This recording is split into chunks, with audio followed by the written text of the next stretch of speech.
Hey everyone, welcome back to the channel. Today, we're tackling a question that pops up a lot.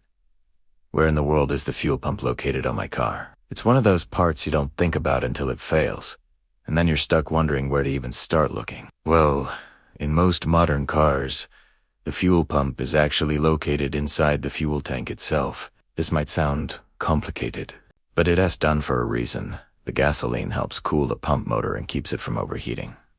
So, how do you get to it? There are usually two main ways. The easiest method is through an access panel. A lot of cars have a service door right under the rear seat cushion or in the trunk area. You just pop the seat up or lift the carpet, and you find a cover you can unscrew to access the top of the fuel tank and the pump assembly. If you're not so lucky, the only other way is to drop the entire fuel tank from underneath the car. This is definitely a bigger job, so always check for an access panel first.